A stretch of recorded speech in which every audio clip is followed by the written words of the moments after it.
Good evening and welcome to another episode of the Hog Talk podcast, live from the Sterling Soap and Roastery Studios, part of the Believe a Buzz radio network, where you can hear us on 106.7 in Central Arkansas. All live shows are presented to you by Arkansas Brewing Company in downtown Ozark. I am Porter Hayes, and alongside me, as always, is Adam Hall. We're also brought to you by Bet Online, the world's most trusted betting platform and your number one source for everything football. Bet Online has every stat, matchup, and even live odds and spreads to bet on during the games. Think you know your stuff? Get in on our 200,000 mega contest and pick 5 games against the spread every week for your chance at weekly prizes and a share of $200,000. When the game's over, head on over to the online casino or get on a game of blackjack or poker or even unwind with one of our over 150 slot games. Head to the website today. Don't forget to use the promo code BLEAV to get in on the action. Bet Online, where the game starts. And earlier, we had the pleasure of having on Jason Curl from OSU Max, formerly of Pig Trail Nation and Hogs Plus. We kind of broke down the Oklahoma State game, his Fayetteville, Stillwater. So be sure to head over to our Facebook page and check that out, as well as all of our other podcasts and live shows, along with Hog HQ. All episodes all the time are on there. So if you miss one or you need to download it wherever you could find your favorite podcast. But we're just a few more days away from Oklahoma State. I know the buzz is still there from the game against UAPB. Taylor Green was even on the Paul Feinbaum show today. There's just a lot of confidence I see heading into this game. Much needed confidence, you should say. You know, I've been going back and forth this week, looking, going back and rewatching some of the Arkansas film, watching it a few different times, just to, watch the offense, watch the defense, watch different parts of it rather than watching the game as a whole. I haven't had the time to go back early and watch as much as Oklahoma State as I would like. So, just looking at everything, I'm on the fence still, and a lot of that is just the recent past, which it is what it is. I'm trying just not to get too far ahead of myself with all of this, and I know when our picks come out either tonight or tomorrow, I mean, you may see an Oklahoma State, you may not. Haven't made that decision yet, but at the same time, it is what it is. If I'm one of those people that I will gladly eat crow. Where does that put you? Your prediction of 3 wins. Say Arkansas knocks off Oklahoma State. Where does your ceiling floor go to with a win over Oklahoma State?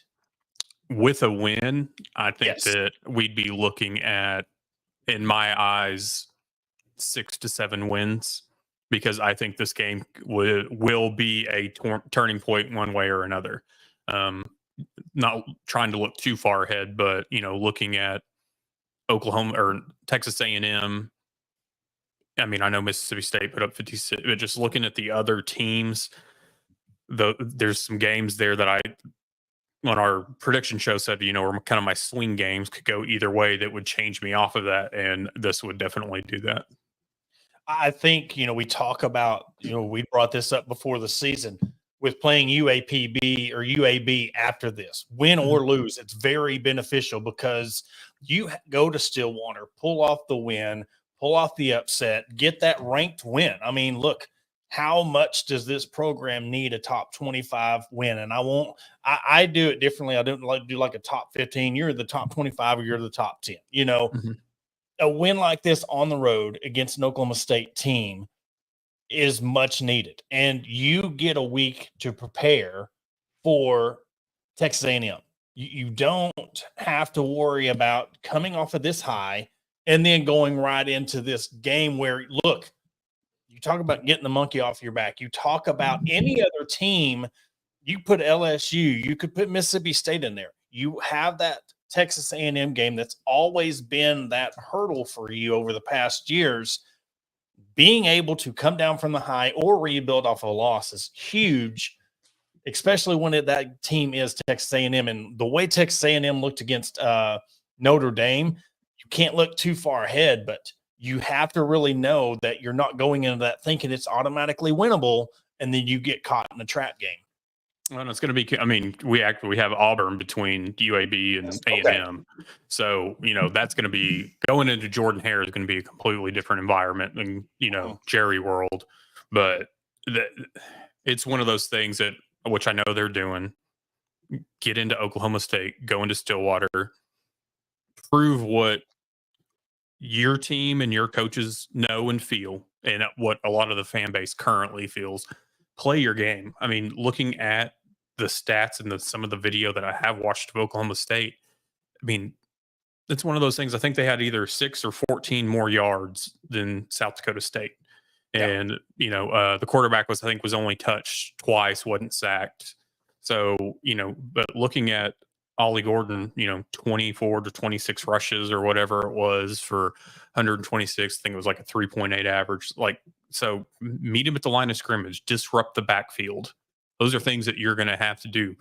Obviously, and it's the same thing with Taylon Green, not really being touched, hoping your offensive line can hold up. Neither one have really been tested in the true quarterback pressure of a good team. Yeah. And, the fact that Arkansas knowing that they are taking account for the opponent that Oklahoma State played. Everybody respects South Dakota State. But you made a good point. Even if it is South Dakota State, we've said this. There should be a despairing difference between the line of scrimmage on your play when it comes to a team like Oklahoma State and a team like South Dakota State. Knowing that he had to earn, he didn't just do 8-10 carries for 130. And he had to carry this thing 24 times for 134 yards. That is where I have a little bit of that confidence, knowing that our defense is hungry. They're going to have that chip on their shoulder every week. So coming into the game, and you talk about that Auburn game, you win this game, you got UAB, you have a point of you're getting yourself in a position where you're losing these games early and you're falling 2-2, 2-3, where you're putting yourself in a hole. You come into the Auburn game undefeated, you're sitting pretty. Mm-hmm. And if you don't pull off, that does not put extra pressure on you to carry it on. Yes, that Texas A&M game is huge. I always call that a swing game for the season. I tried to, justify last season and saying when you're playing LSU before Texas A&M, it might give some leverage, but we've seen how everything went down. The biggest confidence booster coming into this season, like when you really look at how many games they were close. I know it's moral victories and I know it's a what ifs, but you really have to put that in the back of your mind of the team they had last year. They were still so close from winning 2 or 3 more of those games. And then you could be looking at a 6-6 season opposed to a 4-8. And that's the importance of just 2 games on your schedule. If you could pull off, you're either talking about another disappointing season or you're talking about making a bowl game. Mm-hmm. And, I'm always been on, which I know a lot of people are, especially fans in the SEC. I'm anxious to see go against a Big 12 defense. It's one of those things that they always get knocked for their defense in the conference. So I fully expect to take those shots to run them over. All the praise that we gave Jaquindon Jackson last Thursday and after. One thing that I want to see, because I know you can tell he has it in him. We've seen it, but I want to see him just run somebody over. I'm waiting for it, and I think he's waiting for it. So it's one of those things. I think he's going to get his chance this Saturday. I think he's going to get obviously more than 8 carries. He's going to get more of a workload. And one thing I talked about my praise for Jaquindon Jackson coming in from Utah is we haven't had a running back that can pick up a block like he can. And it's one of those things that you're going to see that more than likely in this game, that your running back is going to have to pick up those blocks. The biggest thing, and this goes a little bit on the offensive line too, the biggest difference I seen with him, he wasn't sitting there bouncing around looking for a hole to develop. Mm-hmm. He got the ball and he found the hole. And I don't care what kind of upfront defense you find. That's the difference between gaining 3 yards or your stuff behind the line. His ability to see the hole and hit it is big. And for him to do that, especially when you are relying on your balanced offense, because look, if they stop your run, and look, Oklahoma State's line is going to be hard to stuff because we're talking about these lack of touches that South Dakota State had on the pressure, but that says a lot about their offensive line. And Jason Carroll talked about that earlier today. But the biggest thing is, too, you have Washington, you have potentially, I don't know if it's been made official yet on Armstrong or not, his status. Last we heard probable or questionable, but his presence, and that is what I've preached for the past couple of years in this passing game, not just having a guy like Burks, you only got one guy to throw to. If you got your running back to throw to, you have tight ends to throw to, and you have a couple of guys like Tesla and Broden and Armstrong to throw to, it's going to be very hard for this Oklahoma State defense to pick up where to go to with the ball and who to key in on. Mm-hmm.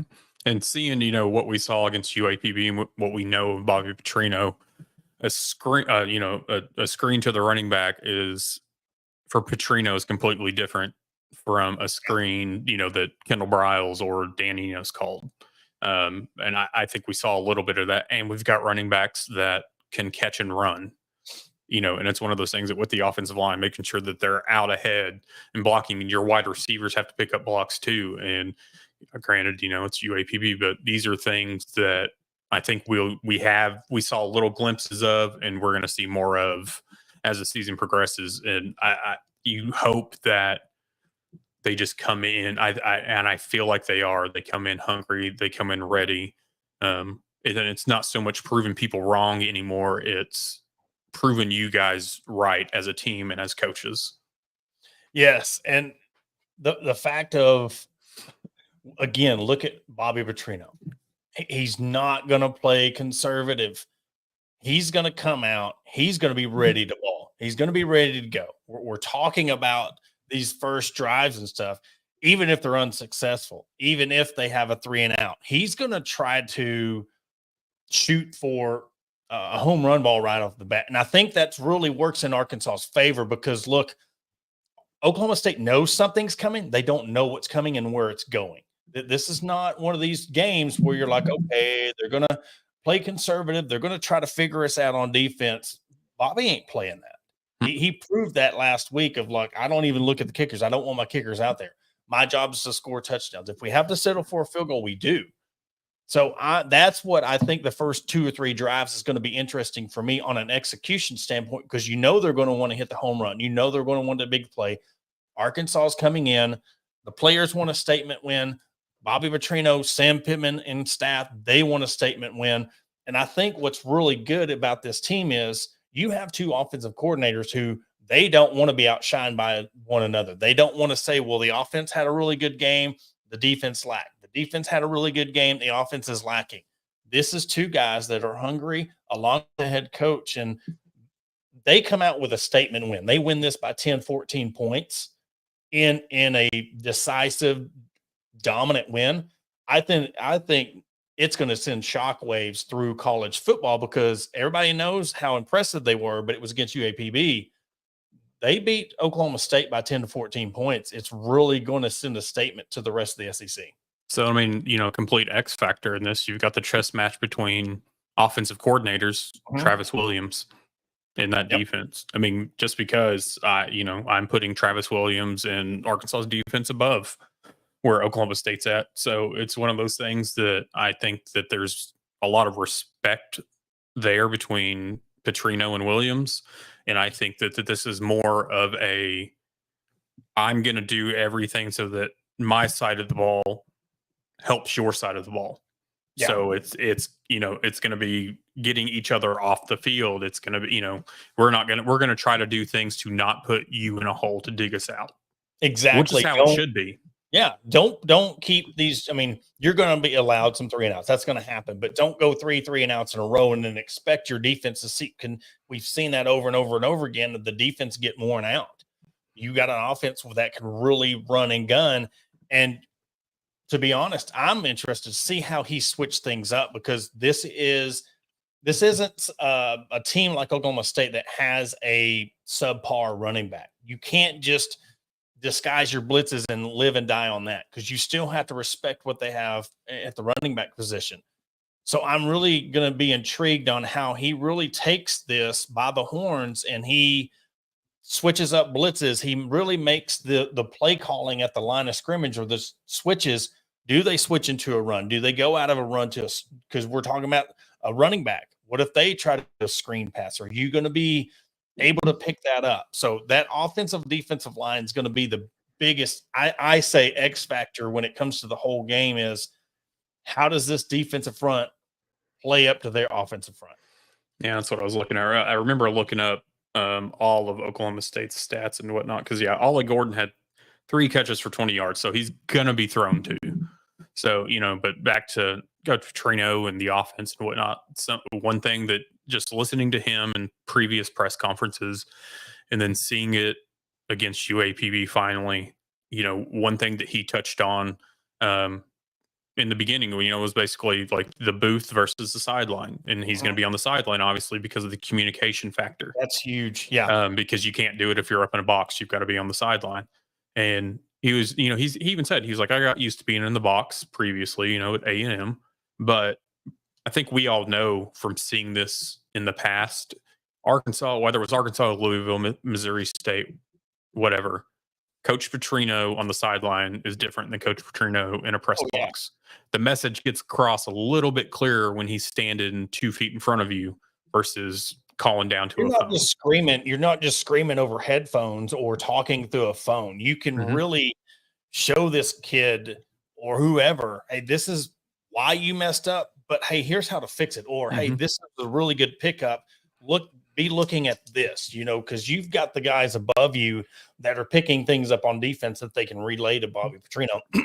And him being able to, it's that personal. Like I tell people all the time, when you're texting people, your emotions and everything gets lost in transition. If you're up just talking to them through a headphones or through a phone and they're looking at an iPad, you're not really grasping everything. So that is, in a learning year like this, especially with the new quarterback OC, new staff, you're really trying to bond. Him being down on the field is very imperative, especially in a game like this. So this is a game that, like I said, for me, it's going to go either way. But I think that if Arkansas pulls out the victory, kind of like you were saying, I think you're looking at 10 to 14 points.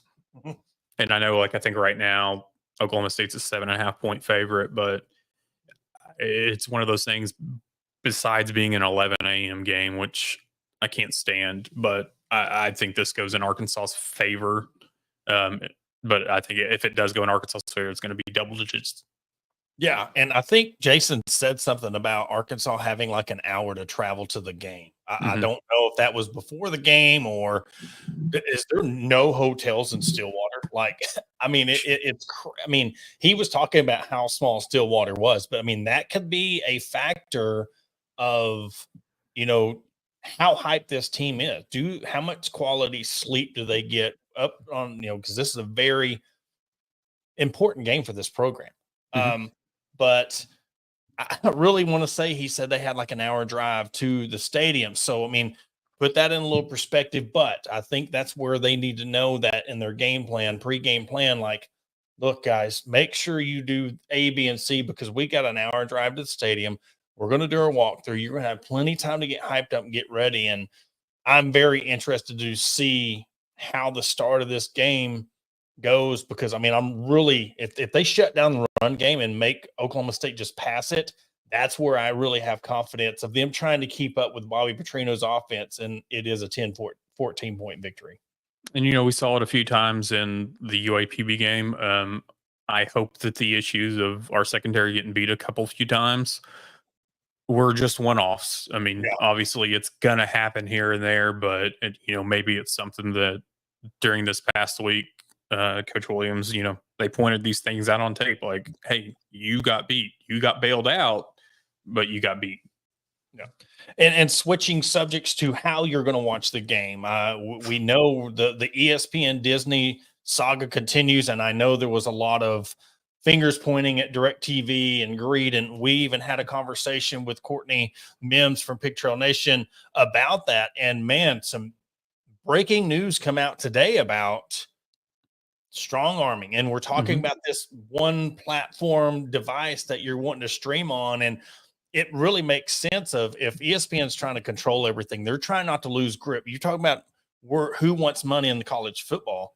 ESPN's trying to, if ESPN loses college football rights and if somebody else comes in, ESPN's cooked because of that is a huge part. Yes, you have NBA coverage and all that, but there's nothing like what college football, college game day, a Saturday slate of ESPN games, because you're a part of Disney, you're part of ABC. It's not just ESPN. You're losing everything. So this whole thing with ESPN, DirecTV, and I believe who was it that was it Tubi, Fubo? Who was it? Fubo TV was the one that they injunctioned with, or what was the term you used? Well, they had an injunction. Basically, a lot of it comes down to the streaming rights of things, and they want stuff separated out. And I guess Disney is like, no, we're not going to do that. And so there's just a big back and forth. And then so all of this, which I didn't even realize that it happened last month, because I know we've talked about Venue and this streaming platform that they've been working on. But, a judge stopped that last month dead in its tracks because of, everything going on with the exclusive streaming rights and not allowing this. I didn't expect all of this. And, it went quiet, especially in Venue, because I know we've talked about like, oh, we hadn't really heard anything. And then all of a sudden to search it and boom, there's an injunction last month signed by a judge. Like, I ain't doing this. They'll figure out a workaround or come to some agreement. It's just overall the people that are screwed in this are the fans. Exactly. The consumer, because one, they're going to end up paying more for what they are, or hell, it could be good for YouTube TV because everybody's flocking there. And their plans are, I believe, $70-$80 a month. So 4 screens, and I will be switching there as well. So it's one of those platforms that they're going to get a lot of attention, and always happens. But I think just with the way things are going, Disney tried to take advantage of DirecTV, and you're talking about going quiet. Well, nobody's going to say anything about it till fingers start getting pointed. Oh, you think it's us? Well, look, this is really what happened. And now they're going to cast stones because they're like, hey, this is what happened. This is what they're trying to do. And now everybody is just like, oh, wow. Oh, yeah. I mean, you got to look at the timing of everything. And it's like, hey, we pulled the plug 15 minutes before your prime kickoff game of college football season. We're doing this as a big middle finger because we can. And, it's one of those, like, I was obviously, I've still got the post up. I'm the one blaming DirecTV, and then come to find out, it seems like it's more of Disney side. Fact is they're all greedy, which I totally get. But at the same time, you've got DirecTV who, like, I know a lot of people, they hate satellite, they hate cable, a dying breed, dying industry, whatever. And, DirecTV, it would probably hurt them a lot if they were to cut $12 to $15 off of plans to accommodate, but it is what it is. Yeah. And final topic of the first segment before we take a break, Coach Cal, I mean, look, did it twice today. Had a nice little visit from a Kentucky player, and then the announcement right before we went on the air about a potential, it's per sources, not official from the university yet, but John Rothstein said Kansas and Arkansas will play a charity exhibition like Arkansas did against Purdue last year. So I know there is a lot of hesitancy when it comes to winning that game, but Arkansas, Kansas in Fayetteville, that's going to draw a lot of fans. And if it's a charity game, that's going to be pretty much first game of the season. Oh, I mean, I think we're going to be looking at just like we did the Purdue game. It's going to be crazy. Fans showed up for that one. Here's the thing. No matter how this game turns out, we saw what happened last season. We beat Purdue. Hell, when that regular season started, we beat Duke, and then the downfall ensued. But it's one of those things. You've got a completely new team. You've got a completely new coach. You've got a completely new philosophy. You've got new life that's back. You don't have a coach that's checked out. So completely different feel around the program. I know we talked about it with Courtney and the feel and everything around the football program. The energy that we're seeing from not only the team, but hell, people that live in Northwest Arkansas, people that are close to Coach Cal that are, putting out tweets and posts and this and that. It's just something that is refreshing. Yeah. And look, there's going to be a lot more pressure when it comes to that because you got Big Blue Nation on your tail. They want you to lose every game. So even if it is a charity, you can't sit there and take the win last year. And then if you lose it, well, you can't use that excuse because last year you rode that until the wheels fall off of the season. So you've got to come into that game and you have to, I don't care who it is. It's that first game of the season. You have to win that one. If you win that big one and then a couple weeks later go on a little skid, but you coming in, having Kansas, that is going to be the talk of the town. That is where Big Blue Nation's going to be licking their chops, paying their rent because it's rent free in the mines.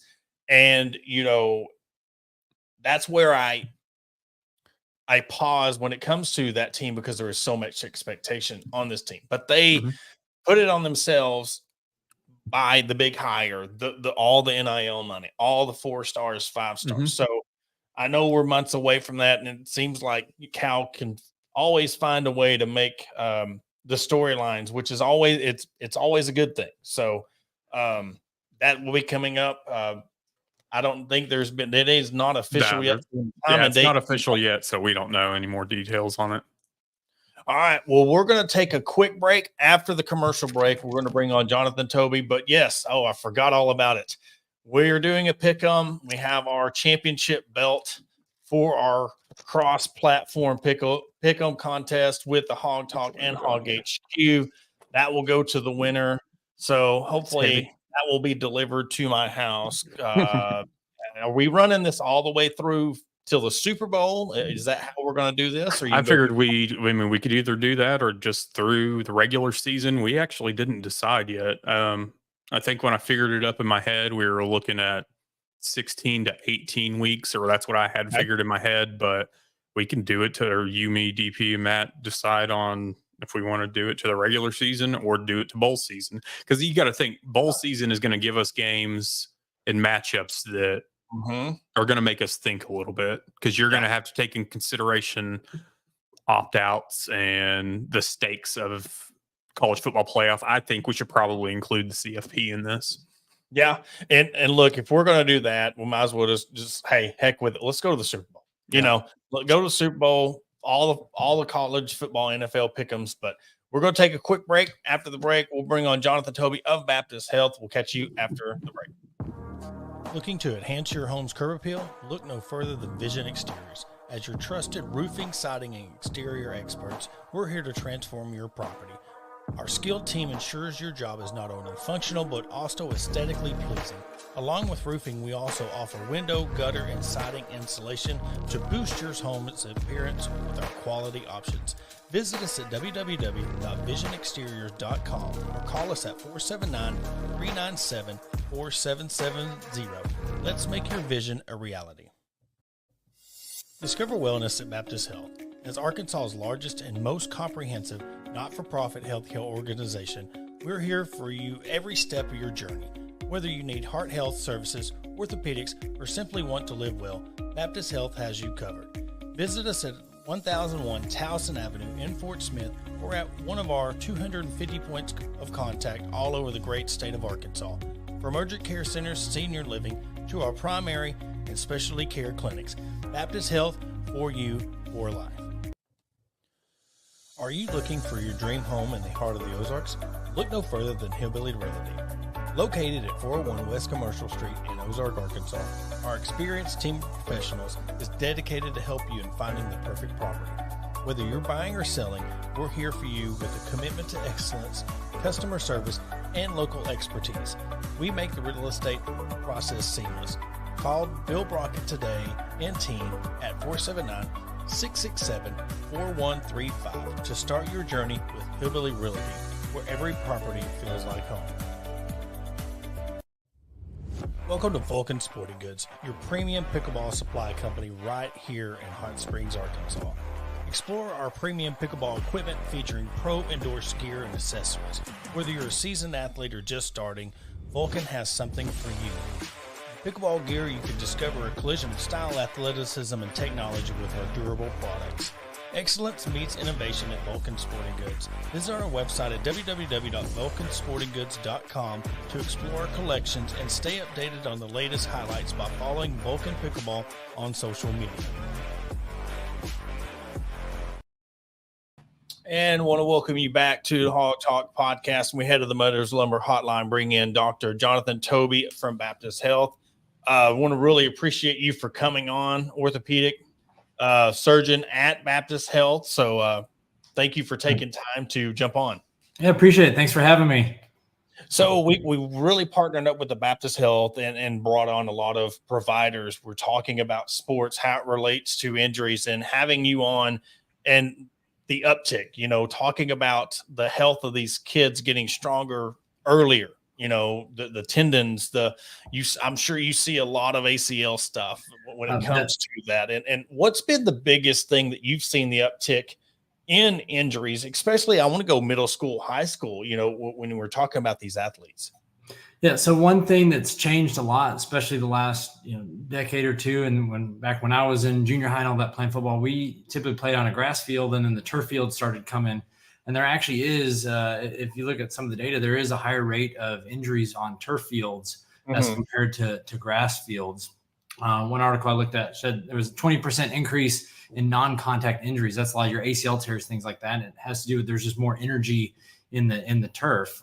So on one part, it's better, a better playing surface. You don't have to worry about the upkeep of the turf, but there is a rate of increased tears, and that's something the NFL has looked at in studies there, and they've sponsored a lot of these of talking about should they go back to grass. I don't know if they will, because the cost of upkeep, especially when you're a small town high school and you live in, say, like Arkansas, where it can be 100 degrees for a month straight and just kill your field. So that's why a lot of it is turf. But there definitely has been a little bit of an uptick in that. I think it's more. Yeah, go ahead. Well, I was going to say, and also the temperature. I've seen a huge difference with the temperature from the turf. Like my stepsons, they're in junior high, and they were talking about, the surface temperature. You're having to move around because your cleats just get so hot, and then it goes to other things, hydration. But, the fact of these kids just seem to be getting bigger, stronger, faster. But where does that come in on, those important things like the ACL?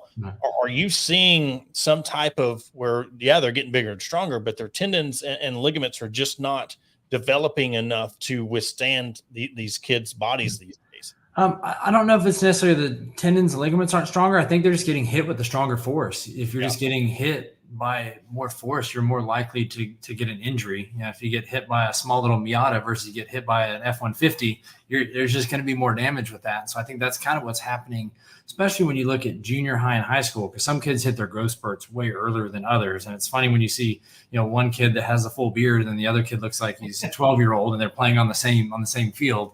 And that, I think that's where some of those injuries come into, is just as people develop at different ages. And then going back to the temperature thing, it's hot. I'm Northside High School's team doc here in Fort Smith, and I cover their games on Fridays. And there is a definitely difference when you're on that field. And so sometimes the early season, we have to delay the start of games just because of the temperature. And there are protocols with it's called the hot bulb, where they have it on the field and it takes into wind and sunlight, humidity. And so there are certain rules that the state has that you can't kick off the game, at least in high school, under a certain temperature. So, which is good. It does prevent injuries. I believe it was either Dr. Voris or Dr. Lee. I think it was Dr. Lee. We were talking about the fact that how much easier does that make your job, knowing that there's standards. There's standards at these schools. There's no backlash. There's no, you come out and it's this temperature or this is going on. You can really focus on doing your job and not really have the backlash or somebody trying to go into a game when that they're not physically able to go back in. Right. Like the concussions too, they're standardized protocols with that. Cause back in the day, you'd kind of, what year is it? All right, get back in there. And, the coaches going, hey, this guy can play, right? This guy can play, but now everything is standardized. So it's really good for player health and safety that you take away it's our star player, we need him back in. Sometimes it's not, the fans don't want that, but it's the best health of the player to follow these protocols that they have set. And so, are national groups that come up with the recommendations, and they adjust them appropriately as needed. And so it does actually help on the sideline that I don't have to make a judgment call, maybe not. Things are written out, and so it's much easier and safer for players. And I really have to ask you this: being on the sidelines, covering games on a Friday night, how much do you cringe seeing that as time goes faster, the equipment, the shoulder pads, the lack of knee pads gets smaller and smaller and smaller? I know that has to give you anxiety every time a helmet drops down to a bare knee. I mean, what goes through your mindset when you just see a helmet coming right there into somebody's bare knee? Oh yeah, when you hear that loud crack of a tackle and all the crowd's cheering for it, that's always the one that kind of gets me. And kickoffs are what I hate. That's where most injuries actually are, and that's why they've moved kick back to 25, instead of 20, because most plays, everyone for the most part is starting next to each other, and then you go on a kickoff, everyone's running the opposite direction as fast as they can, and so you just have full speed into full speed, and that's where a lot of blindside hits, things like that always worries you. Beginning of the season, a lot of guys get cramps, so I'm not as excited. But when you see that guy just rolling, you can tell when someone is truly hurt on the field, when they're on the ground and not really moving. That definitely scares you. I've this last season reduced shoulder dislocations on the field, and that's kind of exciting and to pop that in and get the guy back in the field. But it's those injuries when you always worry about head and neck stuff is just scary. And how hard is it to, I'll call them knuckleheads. How hard is it to teach these knuckleheads about hydration? You're talking about the cramping and, these kids think they're invincible. We were all there. We didn't think we could drink a cup of water and we felt like we were good. Just talk about that aspect of staying hydrated, especially with the turf fields and what you see early on in the season. Definitely first several games. And once you start cramping, you're going to cramp the rest of the game. The coaches are always yelling, get some, pickle juice and stuff like that. But by the time you're cramped, it's too late. A lot of those electrolytes and stuff that you need, you got to have the day before, and you got to be hydrated the morning of the game. And it's not like you can just drink some water on the sideline and then all of a sudden your cramps are going to go away. So it's really prevention with cramp. So we try to get the players and the training staff for the schools talking about, the day before, and the morning of, really drinking a lot before the game starts really prevents a lot of that. I know I had a question after we got done with Dr. Lee. I was talking about the wives' tales of the pickle juice beforehand and, playing softball. And I'd always just swore by it. You drink some pickle juice between games and you're fine. And he told me, he said, well, which answer do you want? Do you want to be right or wrong? So, he was trying to help me out, but in a sense, he was like, no, that's just no wives' tale. But I really want to switch to a positive side. We're starting to see a lot more of these helmet covers, these Guardian helmets. What do you think about those? And just the fact that they're trying to make some kind of headway on making this game a little bit safer out there for these kids. Yeah, I think anything that prevents head injuries is a great idea. I can't remember which player it was, but the first NFL player that played it had some good quote about everyone thought the seatbelt was stupid until everyone started using it. I can't remember his exact quote on it, but when you think about it, it's like, oh yeah, I mean, it's silly until it's not silly. And if it prevents head injuries, I mean, CTE, the traumatic brain injuries that these players are getting, it's a dangerous thing. And just getting hit in the head that many times, if it protects those players, I think it would be a great thing for the sport. Now, I think if you're reducing concussions, I think as a fan, you don't want your players getting injured. You want to have those star players all season. Why not wear that helmet? So I think it's a great idea to continuously explore and see are there things that can help and make the game better and safer. And I think it speaks to the fact that everybody's preaching to the parents. They're starting to get away from football. You start this from an early age. You're giving those kids, those parents that, comfort of letting them know they're coming in, and you're not giving these kids the opportunity to play football, grow into football and love it. And they're actually doing something to where it makes parents a little bit more, they feel better about having their kids join football. Right. Oh, I've definitely had parents weary of their kids playing football because of injuries and things like that. And so, if we can prevent that philosophy and get parents engaged and stuff, I think it's great for the sport. And we were talking about, you said they've made changes to kickoff, and we're even seeing onside kicks and the rule changes of that. I've always made it to where I think, the punt return to me is more of a dangerous kick than I wouldn't put it at one onside kick because that's just there's not enough. But I'm going off the reaction time, and you're not having two people at least being able to run. You're having one team run.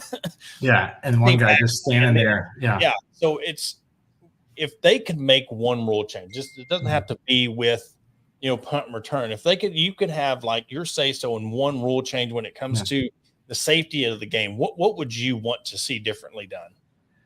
I do think I've never really thought about punt return. I always think about kickoff. But I do agree with you that there is a component of that but part of the counter to the punt return is that you get those turnovers, you get those fumbles as part of that. That's a big part of the game. Where as opposed to kickoff, where you're not really getting as many turnovers on kickoff. I don't know how I feel about the rule of, I believe it's in the NFL now, where you have to say that you're going to do an onside kick first. Yeah. Is that's horrible. I don't know if I'm a big fan of that change. But I get the point of what they're trying to do. But part of an onside kick is the kind of sneakiness of it. But I guess a lot of times in the NFL, you don't have that, like in college, high school, where people just randomly do it in the second quarter and catch someone sleeping.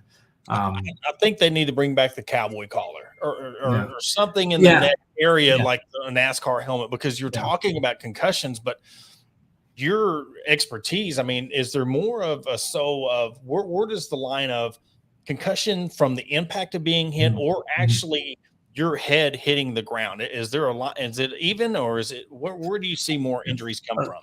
A lot of them are your head hitting the ground, and you kind of get that where your head bounces. So sometimes it's getting tackled sideways, and your head hits sideways and hits the ground and then bounces up. Kind of interesting with concussions. A lot of times the injury from concussion happens from bouncing the other way. So your head hits the ground and your brain kind of flies that way, and then as you bounce the other way, your brain hits the other side as well too. So it's kind of interesting the way that it's bouncing and then bouncing the other way. It's tough with the net collars because if you're restricting motion too, you have a trade-off of not being able to see as well, not being able to move as well. And so I think there is a trade-off on that. I don't think a lot of these head injuries and concussions are from the head going backwards. A lot of it seems to be from the side. So I think that's where the net collar doesn't help as much for those. Yeah. So what if you're teaching these kids, you're talking to parents or even, college age kids, what are some preventative little stretches? What are some preventative things these kids can go out there and practice, safe practice to really kind of not prevent, but limit the extent of these injuries? Yeah, and definitely a proper tackling technique is a big one. That's why the spear tackling and all that, keeping your head up. And so a lot of those targeting things I think are really good to instill in younger kids to just proper tackling. I hate the guys that try to hit the big hit and they don't wrap up and then they miss the tackle. It's like eliminating that helps a lot. And then just overall, just kind of stretching beforehand, just kind of basic stuff that seems basic, but just stretching beforehand can really just go a long way, keeping your flexibility and your strength. If you're stiff and tight, you're more likely to injure something, pull something. So I think just your basic warm-up routine is a big thing to do. Staying hydrated, we kind of talked about that as well too.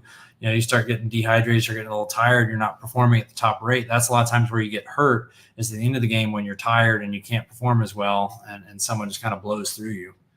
So it's kind of just the basic thing. Well, that brought up another point. You're talking about tackling. I totally forgot about when the hip tackle where they jump on you from behind and kind of bringing you down like a steer. Yeah.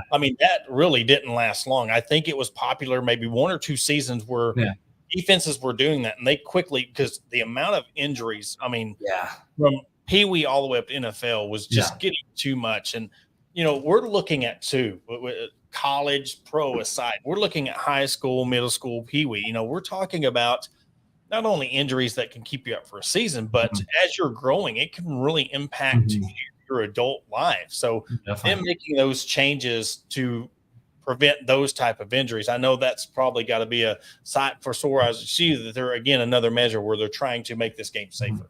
Yeah, no, I definitely agree. It's kind of basic mechanics on everything. And, same with pitchers in baseball, of good throwing mechanics, things like that, prevents a lot of injuries. And it people don't like to harp on it, but just again, doing the right thing every time will help prevent injuries to yourself or other people too. So a lot of what we do is to prevent injuries to others. which is, again, good tackling mechanics, good throwing mechanics, however, whatever you're going to look at, is good to instill in the young players so that they don't have bad habits you have to break once you get into college or pros, whatever level it might be.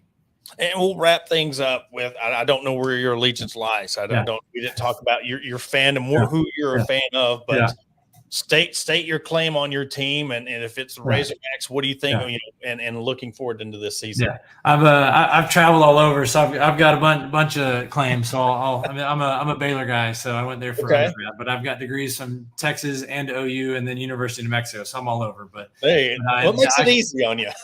No, I'm super excited about the Hogs this year. I was able to go to the Duke basketball game last year and lost my voice. Clinic was definitely rough the next day, but that game was so much fun going to that. So I'll have to say I'm definitely a T-shirt Razorback fan since I moved here.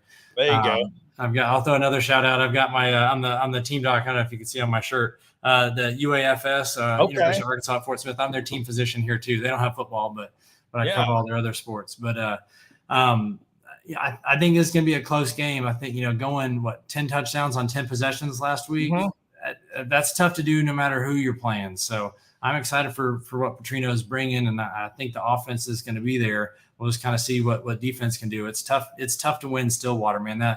Those end zones are right there, and it's a loud environment. So I think it's going to be a close game, and I think it's going to come down to who gets the ball last. So well, I'll give the homer pick to the Hogs, but I think it's going to be close. And it doesn't help with the paddles and banging the paddles and stuff. And I'm sure Big 12 country, you got to witness a lot of that. But I believe we had the other doctor from UFAS on, and I told him when I was around, it was West Arc. So, this was back in the JUCO days. Yeah. My last year was their last year of being a JUCO, and they were actually moving up. So a lot of great games. I went to a school in Oklahoma called Connor State. So, I mean, that was one of our rivals. So very familiar. I'm right down the road in Ozark. So, UFAS is one of those programs, volleyball, baseball, basketball. They're really, at one time, they had one of the best women's basketball programs and volleyball programs in the nation. So it's really good to see those towns, those smaller schools, and their programs in building, and then having the U.S. Marshals, the Fort Smith Marshals play at Crowder Field. So I'm sure that was a lot of fun to see. And on your level of college, what are you seeing, in your day to day? Like you're talking about being the team doctor now, it's volleyball season. What do you look for? What kind of stuff are you see these kids come out of high school where they were the star, or they really didn't want to disclose stuff to keep that scholarship? I mean, how hard is that to really look forward to and then judge if this is kind of a pre-existing injury or something you could have kind of let us know about? Yeah, and it's tough on there, and definitely the higher level when you start looking at D1 and some of those others, they really look at your medical history and things like that beforehand. I remember in training, one of the physicians I was learning under was the team physician for the Rockets, and halfway through clinic just stopped. And the GM and all these other folks from the Rockets showed up, and they went to a back room and started looking at MRIs of a player before they considered trading for him. So at that level, it's insane what they go through before they even do a trade. Now, when you start getting in the D2 and some of the other levels, they definitely ask. It's not as big of a thing, but I get asked to look over. I've been asked to look over op reports from outside physicians and things like that. Usually, though, by the time I see them, they're already on the team, so it's not something that they're asking me whether to offer that person or not. They're just trying to take care of these players the best that they can, once they're at the university. So I'm not doing any transfer portal or anything like that. I'm just taking care of it. Yeah, exactly. Wish I could have my own NIL deal. I'm just taking care of the players the best I can. I do have a really close relationship with the head athletic trainer. His name Brian does a great job, and so we it's really the go-between is between myself and the trainer, and less so the coaches. And that way the athletes get cared for the best care, and whatever they need gets taken care of. And then he relays that information to the coaches. Well, Dr. Tobey, it's been a pleasure having you on. Again, I've said this from the start. I really like this partnership we have with Baptist Health, coming on and bringing on different providers, different health issues, different things that, giving education to those that some who might not know to look for it on a sports podcast, but Right. partnership's been great. And again, really appreciate you coming on with us. Definitely really appreciate it. Go Hogs. Yes, sir. Well, that will do it for this episode of the Hog Talk podcast. Again, catch Hog HQ on Sundays. And of course, always Hog Talk podcast next week. We'll catch you on the other side.